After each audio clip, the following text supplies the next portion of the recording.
హిందూ ధర్మం ప్రేక్షకులకు నమస్కారం. ముందుగా ప్రేక్షకులందరికీ భోగి పండగ శుభాకాంక్షలతో ఇవాల్టి ప్రత్యేక కార్యక్రమం పాడి పంటలకి స్వాగతం. భోగి పండగ అంటే ఏంటి, భోగి పళ్ళు ఎందుకు పోస్తారు, ఆ రోజున పాటించవలసినటువంటి విధి విధానాలేంటి వంటి వివరాలు అందించేందుకు మనతో పాటు స్టూడియోలో సిద్ధంగా ఉన్నారు ప్రముఖ ఆధ్యాత్మికవేత్త శ్రీమతి ఉషారాణి గారు. వారికి స్వాగతం చెప్పేద్దాం. అమ్మ నమస్తే. నమస్తే అమ్మా. ముందుగా మీకు భోగి పండగ శుభాకాంక్షలమ్మా. మన హిందూ ధర్మం ప్రేక్షకులందరికీ కూడా భోగి పండుగ శుభాకాంక్షలు. సంక్రాంతి అంటేనే 3 రోజుల అతిపెద్ద వేడుక. అవును, ఎవరు ఏ రీతిలో ఏ సంప్రదాయం ప్రకారం చేసుకున్నా అన్ని పండగల్లోకి విశిష్ట స్థానం ఇచ్చేది సంక్రాంతి పండగకే. అందులో మొట్టమొదట మనం జరుపుకునేటువంటి పండగ భోగి. అసలు భోగి అంటే ఏంటి, భోగి నాడు ఏ విధమైనటువంటి విధానాలు పాటించాలి, ముఖ్యంగా తల స్నానానికి చాలా ప్రాధాన్యత ఉంటుంది. ఒక్కసారి ఆ వివరాలు తెలియజేయండి. తప్పకుండా అమ్మా. భోగి అనేది మనకి దక్షిణాయనానికి ఆఖరి రోజు, అలాగే ఉత్తరాయణం ప్రారంభానికి ముందు రోజు. మనకు తెలుసు 6 నెలలు దక్షిణాయనం, మనం 6 నెలలు ఉత్తరాయణంగా కొలుచుకుంటాం. అది ప్రకృతి నియమం కూడా. అదేంటి, ఎందుకు అసలు అలాగా 6 నెలలు ఉత్తరాయణం దేనికి, 6 నెలలు దక్షిణాయనం దేనికి? మనం ఎప్పుడూ చెప్పుకునేదే ఈ విషయం. ఏంటంటే దేవతలకు ఒక సంవత్సరం ఒక రోజు, అంటే 6 నెలలేమో నైటు, అంటే రాత్రిపూట 6 నెలలు పగలు. ఈ పగలు ప్రారంభోత్సవం అయ్యేదే మనకి సంక్రాంతి రోజున. అంటే సూర్య భగవానుడు మకర సంక్రమణం చెందే రోజు, మకర రాశిలోకి ఆయన ప్రవేశించే రోజు, మనకి మకర సంక్రమణం చెందే రోజే మనకు ఉత్తరాయణం ప్రారంభమవుతుంది. ఉత్తరాయణం అంటే ఏంటి, దేవతలందరికీ పగలని మనం చెప్పుకున్నాం కదా. అలాగే తెల్లవారుజాము అన్నమాట. స్టార్టింగ్ మనం తెల్లవారుజాము నిద్ర లేవగానే సూర్యోదయానికి ముందు, సూర్యోదయం అవుతూ ఉండే సమయం మనకి ఎట్లాగో అట్లాగే దేవతలందరికీ కూడా సూర్య భగవానుడు ధనుర్రాశి నుంచి మకర రాశిలోకి ప్రవేశించిన రోజు, మకర సంక్రమణం చెందిన రోజు అయినా మనకి ఉత్తరాయణం ప్రారంభమైన రోజు సంక్రాంతి రోజు మనకి ఉత్తరాయణం ప్రారంభమవుతుందని చెప్పుకుంటున్నాం. అలాగే దానికి ముందుగా వచ్చే ఒకరోజు ముందు వచ్చేదే భోగి. భోగి అని ఎందుకంటారు, భోగి అని ఎందుకంటారు అంటే లగ్జరీ, అంటే భోగానికి సంబంధించిన పదమే భోగి. కానీ భోగి అని ఎందుకంటారు ఈ రోజు వరకు కూడా రైతులంతా కూడా ఇవన్నీ కూడా ఇప్పుడు పెట్టబడినవి కాదండి. ఒక మినిమం అంటే ఒక 1000 సంవత్సరాల క్రిందే ఇవన్నీ కూడా మనకి స్థాపించబడ్డాయి, రచించబడ్డాయి, ఆచరించడం కూడా మొదలైంది కొన్ని వేల ఏళ్ల నాటి నుంచే. అప్పటి నియమాలే మనం ఇప్పటికీ గౌరవించుకుంటూ చక్కగా మన ఆచారాన్ని అందించుకుంటూ వెళ్తూ ఉన్నాము. ఇంకా ఈ ఆచారాన్ని ఎప్పటికప్పుడే మనం ఇంకా ఆచరించాలి, మన భావి తరాలు వాళ్ళు కూడా అనే ఉద్దేశంతోనే మనం ఈ ప్రోగ్రామ్స్ అన్నీ కూడా మన హిందూ ధర్మాన్ని ఆధారంగా చేసుకుని ప్రోగ్రామ్స్ అన్నీ కూడా మన వంతు కృషిగా మనం చేయడం జరుగుతుంది. అందులోనే భాగంగా మనం ఇప్పుడు పెట్టుకున్న ఈ సందర్భం కూడా ఏంటంటే భోగి అంటే మనిషి భోగాలను అందుకునే రోజు ఇక సమీపిస్తుంది. రేపటి నుంచి ఇంతవరకు కూడా అదేలా అనుకోవచ్చు కదా మీరు, ఇంతవరకు కూడా పంటలు, పాడి పంటలు, ఆ రోజుల్లో మిషనరీ లేదు, ఏమీ లేదు, కోత కోసే మిషన్లు లేవు, ప్రతిదీ పనిముట్టులు, అది కూడా చేతి, మనిషి చాలా చేతి పనులతో చాలా కష్టపడేవాడు, శ్రమించేవాడు, చాలా కష్టపడేవాడు. పంటలు పండించుకోవడంలోనూ వాటిని చేతికి తెచ్చుకోవడంలోనూ ప్రకృతిని ఆధారంగా చేసుకొని తను కూడా శ్రమించి కష్టించి ఆ రోజు దక్షిణాయనం అంతా కూడా పాడి పంటల్ని వ్యవసాయం కష్టపడి చేసుకునే రోజులు కదా. ఇంకా రేపటి నుంచి మాకు ఉత్తరాయణం వస్తుంది, ఇంకా మా జీవితాల్లోకి వెలుగు వస్తుంది, ఇంకా రేపటి నుంచి కొంతకాలం నేను భోగిగా ఉంటాను అనుకుంటూ భోగి అనే పండుగని చాలా సంతోషంగా దక్షిణాయనానికి ఆఖరి రోజైన ఈ భోగి పండుగని తెల్లవారుజామునే లెగిసి తలంటు స్నానం ఎందుకు చెయ్యాలి, ఈ రోజు మనం గోదావరి, దీనికి చాలా కారణాలు ఉన్నాయి, అన్నీ చెప్పుకోవాలి కదా మనం. ఒక విధంగానేమో రేపటి నుంచి నేను భోగిగా మారబోతున్నాను, భోగభాగ్యాలు అందుకోబోతున్నాను, మళ్ళీ కొంతకాలం సుఖ సంతోషాలను, అంటే జీవితం మొత్తం సుఖం ఉండదు, జీవితం మొత్తం కష్టాలు ఉండవు, అవి ఇవి కలగలిపితేనే కదా మనిషి జీవితం.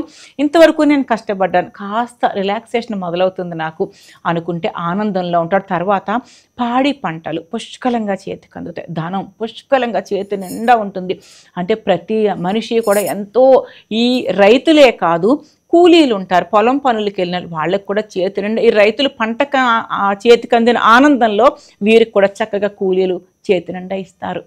ఏమి పెండింగ్స్ బాకీలు లేకుండా ప్రతి జీవి ఆనందంగా ఉండి ఆ సమయంలో ఈ భోగి మంటలు ఒక విధమైన కారణం. అదైతే ఇంకా ఏంటంటే ఈ పంటలన్నీ కూడా కోత కోసేసి రెడీగా ఉంటాయి కదా, క్రిమి కీటకాలన్నీ కూడా తీవ్రంగా విజృంభించేస్తాయి ఇళ్ల మీదకి. కరెంటులు లేవు, ప్యూరిఫికేషన్ మెషిన్స్ లేవు, ప్రకృతి సహజ సిద్ధంగానే ఆ క్రిములన్నింటినీ కూడా సంహరించాలి కదా. అందుకని చెప్పి ఆ రోజు పెద్ద పెద్దగా భోగి మంటలు వేయటం. అట్లాగే గోదాదేవికి సంబంధించి సూర్య భగవానుడు ధనుస్ సంక్రమణం చెంది ధనుసు రాశిలోకి ప్రవేశించిన రోజు నుంచి కూడా నెల రోజులు తెల్లవారుజామున లెగిసి పూజలు చేసి చక్కటి ఆ గోమయం అంటే ఆవు పేడతో గొబ్బెమ్మలు చేసి ప్రతిరోజు కూడా ఇంటి ముందు గొబ్బెమ్మలను కూడా గుమ్మడి పూలతోనూ ఆ సీజన్లో మనకి ఆ సమయానికి అందిన రంగురంగుల పుష్పాలతో అలంకరించి గొబ్బెమ్మల చుట్టూ మనమందరం కూడా అంటే పిల్లలు చక్కగా గోపెమ్మల్లాగా వారంతా కూడా అలంకరించి పాటలు పాడి అలరించి ఆ చేసిన గొబ్బెమ్మలన్నీ కూడా ఇప్పుడు ఈ రోజు మనం గొబ్బెమ్మలు చేస్తాం. నిన్న చేసిన గొబ్బెమ్మలు ఉంటాయి కదా, అవన్నీ పిడకల రూపంలో తయారు చేసి ఎండబెట్టి ఉంచుకుంటారు. అవన్నీ కూడా భోగి మంటల్లో వేస్తారు. ఇంకా కూడా మనకి పండగ ముందు పెద్ద పండగ వస్తుంది. ఎన్నాళ్ళు కష్టపడ్డాం, వ్యవసాయం చేసాం, ఇక మనం కొద్ది రోజులు కొత్త బట్టలు వేసుకుని మనసును ఉత్తేజపరుచుకుని రకరకాల ఆనందంగా చేసుకునే రోజు మొదలవుతుంది. భోగి మంట అనేది చాలా పరమ పవిత్రమైన యజ్ఞం లాంటిది, ఒక హోమం. ఇది కూడా ఒక హోమం. భోగి రోజున మనం చేసే హోమం అన్నమాట. పవిత్రమైన చెక్క వస్తువులు, మేకులు లేనివి ఏమన్నా వేసుకోవచ్చు, ప్లాస్టిక్ మాత్రం అస్సలు వేయొద్దు. సో ఈ విధంగా మనం తలస్నానం చేసుకుని రేపటి నుంచి మేము సంతోషంగా ఉంటున్నాము. తర్వాత ఈ నెలంతా కూడా శ్రీవ్రతం ధనుర్మాస వ్రతం మనం చేస్తాం కదా, ఈ నెలంతా చేసి భోగి రోజున చక్కటి తలంటి పోసుకుని, అంటే ఇన్ని రోజులు పోసుకోలేదంటే అది వేరు. మన ఆచారం ప్రకారం మనం బుధవారాలు చేసేవారు, శుక్రవారం రకరకాల వారు పద్ధతి ప్రకారం చేస్తారు. ఈ రోజు ప్రత్యేకత ఏంటంటే గోదారంగనాథ స్వామి కళ్యాణాలు జరుగుతాయి. కొంతమంది ఇళ్లల్లో చేసుకుంటారు, ఈ శ్రీవ్రతం ఇంట్లో చేసుకుంటారు, చాలామంది స్వయంగా చేసుకుంటారు, కొంతమంది అర్చకుల వారిని పెట్టి చేసుకుంటారు. ఈ పరమ పవిత్రమైన శ్రీవ్రతం లేదా ధనుర్మాస వ్రతం లేదా గోదావ్రతం అంటాం. లేదా దేవాలయాలకు వెళ్తారు, సూర్యోదయం కాకముందే ఈ పూజ పూర్తవుతుంది. నెలంతా చేసుకొని ఈ భోగి రోజున స్వామివారికి అమ్మవారికి చక్కగా కళ్యాణం మనం జరుపుకొని ఆ రోజు శుభ సందర్భంలో ఈ నెల్లాళ్ళు చేసిన వ్రతం మనసా వాచ భక్తిగా అమ్మవారికి అయ్యవారికి పాదాలకి అర్పించుకొని మన పుణ్యం, మన మనసు, మన ఆనందం స్వామి అమ్మవార్లైన శ్రీ గోదా రంగనాథుల వార్ల పాద పద్మాలకు మనం మనసా వాచ మన సమస్త ఈ నెల రోజుల భక్తిని కూడా ఆ రోజు దీక్షగా చేసిన ఈ నెల రోజుల వ్రతాన్ని ఆ రోజు అమ్మవారి అయ్యవారి పాదాలకు సమర్పించుకునే రోజు. ఇన్ని సందర్భాలు ఉన్నాయి కాబట్టి చక్కగా తలస్నానం చేసి అలాగే భోగి మంటలతో ఎంతో భోగ భాగ్యాలతో మనం వేడుగ్గా ఉంటాం. ఇది అంతరార్థం. తప్పకుండా అండి. అలాగే భోగి పండగ అనగానే ప్రతి ఒక్కరికి గుర్తొచ్చేది భోగి మంటలు ఎలా అయితే ఉంటాయో భోగి పళ్ళు కూడా. సాయంత్రం వేడుకగా ఇంట్లో ఉండేటువంటి చిన్నపిల్లలందరికీ పోస్తూ ఉంటారు. అసలు దేని వెనుకున్నటువంటి ప్రాశస్యం ఏంటి? అలాగే భోగి పళ్ళు ఏ వయస్సు నుంచి ఏ వయస్సు వరకు పోయొచ్చండి? భోగి పళ్ళు చిన్న పిల్లలకి, ఒక 7 ఏళ్ల లోపు పిల్లలకి అలా పోస్తూ ఉంటారు. 1 సంవత్సరం అటు ఇటు పోస్తూ ఉంటారు. ఇవి సాయంత్రం పూట పోస్తారు. అయితే ముందు అసలు భోగి పళ్ళు అని ఎందుకన్నారు? పోసేది రేగి పళ్ళు కదా, అర్కఫలం కదా, భోగి పళ్ళు అని ఎందుకు అంటున్నారు? భోగి పండగ రోజు పోసే పళ్ళు కాబట్టి వాడుక భాషలో భోగి రేగి పళ్ళు అని అనకుండా భోగి పళ్ళు అనేస్తాం. మంచి మాట ఇది. అయితే భోగి పళ్ళు ఈ పండక్కి ఎందుకు పోయాలి? ప్రతి పండక్కే పోసుకోవచ్చు కదా, ఈ పండక్కే ఎందుకు పోయాలి? రేగుపండు, రేగుపండుని ఆధారంగా చేసుకుని రేగుపళ్ళు మాత్రమే, అంటే ఫలం విషయంలో రేగుపళ్ళు వాడతాము. చక్కటి రాగి నాణాలు, పుష్పాల రేకులు, ఇప్పుడు సీజన్ బాగా బంతిపూలు, చామంతి పూలు విరివిగా దొరుకుతాయి కాబట్టి బంతిపూల రేకులు లేదా చామంతి పూల రేకులు, లేదా 2 కలపచ్చు. నాణాలు, మన డబ్బులు మనం వాడే చిల్లర నాణాలు, ఖచ్చితంగా రాగి నాణాలు కూడా కలపాలండి. రాగి కానీ వెండి కానీ ఒక 2 అయినా కూడా అవి 2 నాణాలు కలపాలి. అవి ఆరోగ్యరీత్యా మన శిరస్సు మీద, పసిబిడ్డల శిరస్సు మీద పడినప్పుడు వారికి చాలా మంచిది. ఈ భోగిపళ్ళు కలిపి పోస్తాం కదా, భోగిపళ్ళు ఎందుకు పోయాలి అంటే భోగిపండు సూర్య భగవానుడికి ప్రతీక. భోగిపండు ఆకారం, సూర్య భగవానుడు ఆకారంలో రేగుపళ్ళు ఉంటాయి. కలర్ కూడా, రంగు కూడా మనకి సూర్య భగవానుడు చక్కటి వర్ణం.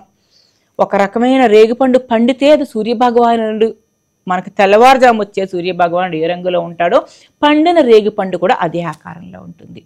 ఇవన్నీ కూడా ఎందుకు పోస్తారు అంటే సూర్య భగవానుడు అఖండ అనుగ్రహం కోసం. పుట్టిన బిడ్డలకి జాతకరీత్యా బాలారిష్ట దోషాలు ఉండొచ్చు, లేదా ఏదన్నా జీవితంలో చిన్న చిన్న అనారోగ్యాలు కలుగుతాయి, యాక్సిడెంట్లు కలుగుతాయి అని వారి జాతకంలో ఉండొచ్చు. సహజం, జాతకం అంటే కష్ట నష్టాలు ఉంటాయి. కాబట్టి మనకి మన జీవితం బాగుండాలంటే ఆరోగ్యపరంగా, ఐశ్వర్యపరంగా మెయిన్ ఇక్కడ ఈ రెండిటితో పాటు అసలైంది సూర్య భగవానుడు అనుగ్రహం ఉంటే మనకు ఆత్మవిశ్వాసం పుష్కలంగా ఉంటుంది. ఆత్మవిశ్వాసం లేనప్పుడు అసలు ఏ పనైనా మనం చేయగలమా? చేయలేం కదా. భోగిపళ్ళు ఏదో ఒట్టిగా అలా సాయంత్రం పూట కూర్చోబెట్టి ముత్తైదువులను పిల్లలను అందరినూ పిలిచి అలా పోయించేయటమే కాదు. ఖచ్చితంగా ఇక్కడ మనం చేయాల్సింది ఆదిత్య హృదయ పారాయణ సామూహికంగా. ఎవరైతే వచ్చారో అక్షంతలు వేయడానికి ఆ బిడ్డ చుట్టూ నిలబడి ఎవరైతే అందరూ వేస్తున్నారో వారందరూ కూడా కలిసి ఆదిత్య పారాయణ, ఆదిత్య హృదయం అంటే ఆదిత్యుని సూర్యభగవాను వర్ణన, ఆయన యొక్క శక్తిని తెలియజేసేదే ఆదిత్య హృదయం. ఖచ్చితంగా ఆదిత్య హృదయం పారాయణ చేస్తూ భోగిపళ్ళు పిల్లల శిరస్సు మీద వెయ్యాలి. అప్పుడు ఆ పిల్లలకి ఏదన్నా జీవితంలో ముందు చిన్నది ఏమన్నా ఉపద్రవాలు ఉన్నా కూడా సూర్య భగవానుడు అఖండ అనుగ్రహం పసిబిడ్డ మీద శిరస్సు మీద పడడం వల్ల వాళ్ళు ఆరోగ్యంగా, ఆనందంగా, అష్టైశ్వర్యాలతో, భోగభాగ్యాలతో, అలాగే మంచి ఆత్మవిశ్వాసాన్ని కూడా పొందుతారు. అందుకని 1 సంవత్సరంతో ఆపరు. పిల్లలకు ఒక వయసు వచ్చే వరకు, ఒక 7-8 ఏళ్ళు, 9 ఏళ్ళు మ్యాక్సిమం, ఇంకా ఆ వయసు వచ్చే వరకు కూడా ప్రతి సంవత్సరం ఎందుకు పోస్తారు? ఏ సంవత్సరానికి ఆ సంవత్సరం సూర్యభగవాను అనుగ్రహం ఎంత ఉంటే అంత మంచిది. మనం భగవంతుడిని కొలుస్తూ ఉంటే కదా భగవంతుడు కూడా మనకు అనుగ్రహం ఇస్తూ ఉంటాడు. ఎవరైనా మనుషులమైనా మీరు బాగున్నారా అంటే మీరు బాగున్నారా అని మనం కాంటాక్ట్లో ఉంటే మనకు మంచి జరుగుతూ ఉంటుంది. దీని వెనక సూర్యభగవానుడు అనుగ్రహం పొందడమే అంతరార్థం, పరమ. అలాగే భోగి పండగ నాడు మరొక విశేషం గోదా కళ్యాణం. గోదా కళ్యాణం ఎందుకు జరిపిస్తారు? ఎవరెవరు జరిపించుకుంటే మంచిది? ఒక్కసారి తెలియజేయండి. గోదా కళ్యాణం ఎవరైనా జరిపించుకోవచ్చమ్మా.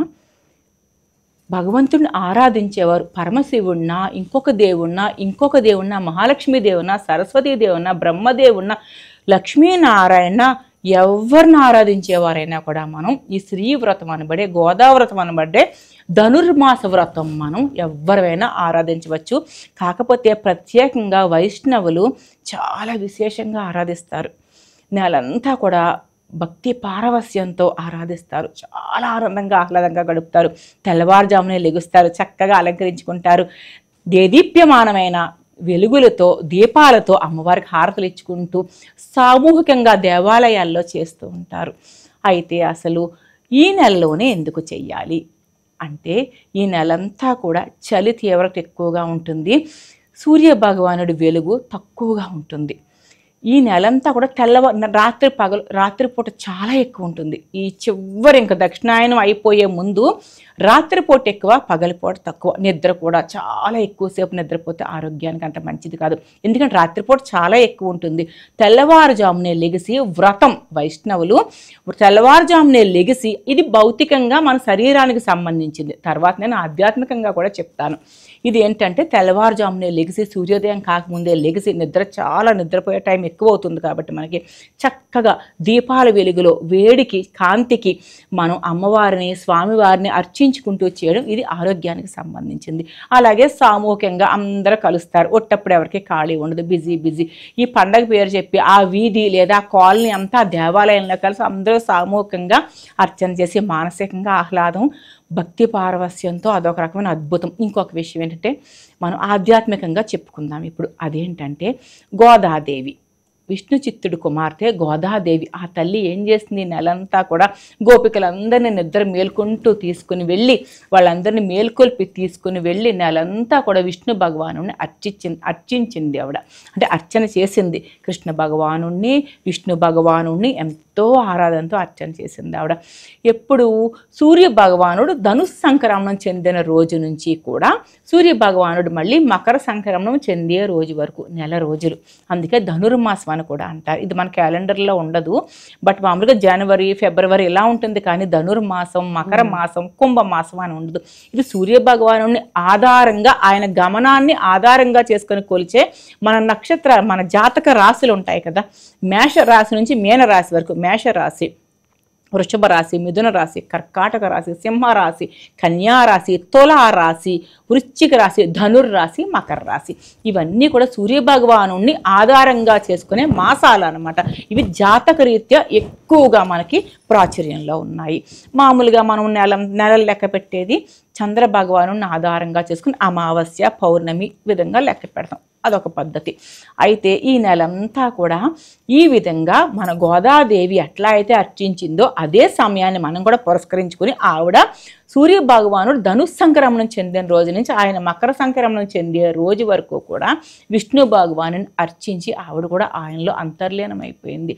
ఆ భోగభాగ్యాల్ని, ఆ అదృష్టాన్ని, ఆ పుణ్య ఫలాన్ని పొందడం కోసం ఈ నెలంతా మానవులం కూడా చేస్తూ ఉంటాము. అయితే భోగి రోజునే గోదా కళ్యాణం ఎందుకు చేస్తాం? ఈ నెల రోజులకి శ్రీవ్రతానికి ఆఖరి రోజు భోగి రోజు.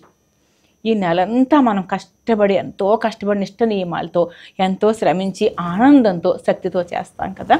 ఆఖరి రోజైన ఈ శ్రీవ్రతానికి ఆఖరి రోజైన భోగి రోజు మనం మన భక్తిని, మన ప్రేమని, మన శక్తిని అమ్మవారిని, అయ్యవారిని కూర్చుండబెట్టి వారికి కళ్యాణం చేసి మొత్తం మన వ్రత ఫలాన్ని ధారబోయటమే కళ్యాణం. గోదారంగనాథుల కళ్యాణం. ఆ రోజుతోనే ధనుర్మాసం ముగుస్తుంది. అందువలన చాలామంది ఇళ్లల్లో చేసుకుంటారు, దేవాలయాల్లో సామూహికంగా చేస్తూ ఉంటే అక్కడికి వెళ్తారు. రకరకాలు మనకు కావలసినట్టుగా చేసుకో. అయితే భోగి రోజునే ఎందుకు చేస్తాము అనే దానికి ఈ శ్రీవ్రతానికి, ధనుర్మాస వ్రతానికి ఆఖరి రోజైన భోగి రోజునే మనం ఏదైనా అంతే కదా, పనంతా అయిపోయిన తర్వాత ఒక్కరోజు ఫలితాన్ని సమర్పించేస్తాము. అలాగే భోగి రోజు ఈ శ్రీవ్రతానికి ఆఖరి రోజు సందర్భంగా ఆ రోజే కళ్యాణాన్ని మనం జరిపించుకుంటాం. తప్పకుండా. అసలు ఏ పండగైనా కూడా, ఏ విశేష మాసమైనా కూడా ముందుగా దానాలకే ప్రాధాన్యతనిస్తూ ఉంటాం. అసలు భోగి పండగ నాడు చేయవలసినటువంటి దానాల గురించి ఏం చెప్పారు? భోగి పండగను ఏ విధంగా జరుపుకోవాలి? ఎటువంటి పిండి వంటలు ఆ రోజున వండాలి? ఒక్కసారి తెలియజేయండి. చాలా మంచి విషయం అమ్మా. అయితే మనకి ప్రతి పండక్కి కూడా ఒక ఆచారం పెట్టబడుతుంది. అది ఎలా పెట్టబడుతుంది? ఆ పండక్కి మనకు ప్రకృతి సహజ సిద్ధంగా ఏ పదార్థాలు అయితే అందిస్తుందో ఆ పదార్థాలను సేవించడం ద్వారా మనం ఆరోగ్యంగా ఉంటాం. ఇప్పుడు ఈ సమయంలో మనకు చేతికి ఏమందుతాయి? బియ్యపు పిండి అంటే ధాన్యం, బెల్లం, కొత్త ధాన్యం, కొత్త బెల్లం. కాబట్టి అరిసెలు అవి చేస్తాం. బాగా మనం సంక్రాంతి అనగానే అరిసెలు అంటేనే సంక్రాంతి. ఎందుకు? కొత్తగా అప్పుడే వచ్చిన ధాన్యం, అప్పుడే వచ్చిన బెల్లం, అవి రెండూ కూడా చక్కగా టైముకి అంది ఆహ్లాదంగా చేతికి అందుతాయి. బలమైన పదార్థం అరిసె. ఈ శీతాకాలం కూడా మనకి అరిసెల్లో నువ్వులు కలుపుతారు. ఎందుకు కలుపుతారు? నువ్వులు మనకి ఈ శీతకాలం, ఈ శీతలంగా ఉండే సమయంలో మనకి బాడీకి పక్షవాతం, ఎక్కువ చలి ఎక్కువైతే కూడా పక్షవాతాలు, ఇవన్నీ కూడా ప్రతి పండగ కూడా ఎక్కువగా మనకి మన పెద్దవారంతా కూడా మనం ఆరోగ్యంగా ఉండడానికి, మన ఆయుష్ని పెంచుకోవడానికి ఆధారంగా సృష్టించారు, తయారు చేశారు. ఎప్పుడైతే మనం వేడికి, మనకు ఆ టైంలో మనం చలిగా ఉండే కాలంలో ఇప్పుడున్న ఫెసిలిటీస్ అప్పుడు లేవు. ఈ స్కానింగ్లని ఇవన్నీ అప్పుడు లేవు కదా, ఇంత అవేర్నెస్ లేదు. అప్పుడు ఏం చేసేవారు? ముందుగానే ఆహార పదార్థం ద్వారా, ప్రకృతి ద్వారా నియమ నిబంధనలు పాటించి ఆరోగ్యంగా ఉండవు, ఎక్కువ కష్టించి పనిచేయటం. అలాగే ఇప్పుడు మనం ప్రథమంగా చెప్పుకోవాల్సిన పిండి వంటల గురించి. నువ్వులు ఎందుకు వేస్తారు? అరిసెలు బియ్యము, బెల్లము మనకు ఆ టైంకి చేతికి అందుతాయి కాబట్టి ఆ రెండిటితో బలమైన పదార్థం అరిసెగా తయారు చేస్తారు. మంచి పాకం పట్టి చక్కటి బియ్యపు పిండి పోసి తయారు చేస్తారు. నువ్వులు ఎందుకు వేస్తారు? అరిసెల్లో వేరే పప్పులు అద్దొచ్చు కదా, క్రిస్పీగా కరకరలాడుతూ ఉంటాయి కదా. కాదు, ఈ ఉష్ణోగ్రత బాడీలో పెంచాలి, బాడీకి హీట్ పెంచాలి. నువ్వులు వేడిని పెంచుతాయి బాడీలో. అందుకని చెప్పి నువ్వులేసి అరిసెలు చేసి ఆ సందర్భానికి మన చేతికి ఏ పంట అయితే వచ్చిందో ఆ పంట మాత్రమే తినాలి. అట్లాగే పేద సాధలకు, వారి దగ్గర ఇప్పుడు ఒక రైతు ఉన్నారు, సంక్రాంతికి ఆయనకి పంట చేతికి పుష్కలంగా వచ్చింది, ఆయన వండుకు తింటున్నారు. ఆయన ఇంట్లో పనిచేసేవారికి పొలాలు లేకపోవచ్చు, దాన ధర్మం అని ఎందుకు పెట్టారంటే ఆ టైంకే పాడి పంటలు పుష్కలంగా అంది, చేతి నిండా ధనంతో ఉంటాడు రైతు, మంచి మనసు కూడా ఉల్లాసంగా ఉంటుంది, ఉత్సాహంగా ఉంటాడు. కాబట్టే దాన ధర్మాలు చెయ్యాలి. ఆ సమయంలో దాన ధర్మాలు చెయ్యాలి. మనకున్న టైంలోనే కదా మనం చేయగలం, మనం లేకపోతే మనం చెయ్యలేము. అందుకని చెప్పి సంక్రాంతికి ప్రత్యేకంగా అంటే సంక్రాంతికి మాత్రమే చెయ్యాలి, వేరే పండుగ చెయ్యకూడదని కాదండి. ఇక్కడ మనం గ్రహించాల్సింది ఏంటంటే సంక్రాంతికి మనం చేతి నిండా పుష్కలమైన ధనంతో, వస్తువులతో, పాడి పంటలతో ఉంటాం కాబట్టి ఆ టైంలో మన ఇంటికి ఎవరైనా సరే భిక్షాటం చేసుకునే వారు వచ్చినా, మనం చేసుకునే పిండి వంటలు, మన దగ్గర మనకు భగవంతుడు ఇచ్చిన ధనధాన్యాలు వారికి కూడా దానం చేస్తే మనకి మరుజన్మకైనా ముందు మన బిడ్డలకైనా కూడా భగవంతుడు మనకు మరింత ఇచ్చి మంచి జరుగుతుంది. భోగి పండగ ప్రారంభం అవ్వంగానే ఉదయాన్నే ప్రాతకాలంలో చక్కగా గొబ్బెమ్మలతో ముగ్గెలా అయితే వేస్తామో మన ఇంటికి ఫస్ట్ దర్శనం ఇచ్చేది హరిదాసులు. అసలు హరిదాసులు అనేవాళ్ళు ఎప్పటి నుంచి వస్తూ ఉన్నారు, ఈ సంప్రదాయం ఎప్పటి నుంచి మనకుంది, హరిదాసు ఇంటికి వచ్చినప్పుడు మనం ఎలా స్వాగతించాలి, హరిదాసు అనేటువంటి సంప్రదాయం గురించి ఒకసారి వివరించండి. బ్రహ్మాండంగానమ్మా. హరిదాసు అంటే హరికి దాసు, హరి భక్తుడు. అసలు మనకి సృష్టిలోనే మొట్టమొదటి హరిదాసు ఎవరు? నారద మహాముని. చూడండి, మనకి హరిదాసు ఆయన వేషధారణ ఎలా ఉంటుంది? నారద మహామునిని పోలి ఉంటుంది కదా. తల మీద అక్షయ పాత్ర, ఆ అక్షయ పాత్రకి మళ్ళీ చక్కటి తిరునామం మహావిష్ణువులాగా ఉంటాడు. చేతిలో చెడతలు, మెడలో చక్కటి మాల, చక్కటి వస్త్రాధారణ, రంగురంగుల అద్భుత వస్త్రాధారణ, కాళ్లకు గజ్జెలు. తెల్లవారుజాముని ధనుర్మాసం నెల రోజులు కూడా ఆయన గ్రామంలోని మొత్తం గ్రామస్తులందరినీ కూడా హరి సంకీర్తనతో నిద్ర లేపుకుంటూ వస్తాడు హరిదాసు. ఆయన చూస్తే మనకి భిక్షాటనకు వచ్చిన ఫీలింగ్ మనకి కలగదండి. మనల్ని ఆశీర్వదించడానికి వచ్చిన భగవంతుడిలా కనిపిస్తాడు. మనం కూడా ఆయన పాదాలకు మొక్కుతాం. అప్పుడు మనకు పాడి పంటలు చేతి నిండా ఉంటాయి కాబట్టి చేటలతోనూ పళ్ళాలతోనూ పాత్రలతోనూ ఆయనకి ధాన్యం కానీ బియ్యం కానీ సమర్పించుకుని ఆయన ఆశీర్వచనం మనం తీసుకోవడానికి ఎంతో ఆనందపడతాం కదా. తెల్లవారుజామున వచ్చే హరిదాసు హరి సంకీర్తనలు చేసుకుంటూ వెళుతూ ఉంటాడు. ఆయనకి పేద ధనిక ఈ భేదం ఉండదు. ఆయన హరి సంకీర్తన చేసుకుంటూ ప్రతి ఇంటి ముందు కూడా ఒక ఆత్మ ప్రదక్షిణలాగా తన చుట్టూ తాను తిరుగుతూ నారాయణ నారాయణ హరి హరి అనుకుంటూ వెళ్తాడు ఈ హరిదాసు. ఈ నెలంతా కూడా మనం అనుకున్నాం కదా ఇంతకుముందే, రాత్రి సమయాలు చాలా ఎక్కువ కాబట్టి తెల్లవారుజామున లెగిసి ఆ దీపాల వెలుగులో, ఆ దీపాల వేడికి మనకి ఆ రోజు గోవులు ఇవన్నీ కూడా కొన్ని వేల ఏళ్ల నాడు సృష్టించబడ్డాయి, ఇప్పుడు రచించినవి కాదు. కాకపోతే మనం చేయాల్సిన సంస్కృతిని కాపాడుకుంటూ వెళ్ళాలి, మనం భావితరాలకి అందించాలి కదా. మనం ఇవన్నీ ఈ ప్రోగ్రామ్స్ ఇవన్నీ చెయ్యకపోతే భావితరాలకి ఎలా చేరతాయి? మరుగున పడిపోతాయి. అంతే కదా. తప్పకుండా అండి. సంక్రాంతి పండుగలో మొదటి రోజు అయినటువంటి భోగి పండుగ విశిష్టత గురించి మీ మాటల్లో చాలా చక్కగా వివరించి మా ప్రేక్షకులందరికీ కూడా అవగాహన కల్పించారు. చాలా చాలా ధన్యవాదాలండి. సంతోషం అమ్మా. ఇది ఇవాల్టి భోగి పండుగ ప్రత్యేక కార్యక్రమం పాడి పంటలు. మరొక కార్యక్రమంతో మళ్ళీ కలుద్దాం. నమస్తే.